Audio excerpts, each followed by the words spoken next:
Closing a round, slip stitch. A slip stitch is used at the end of a round of crochet to join your last stitch to the first stitch. Insert your hook through the V of the first stitch in your round.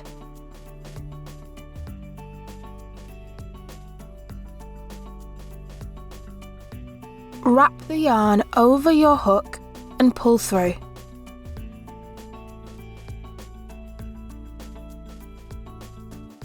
Continue to pull the yarn through the loop on your hook.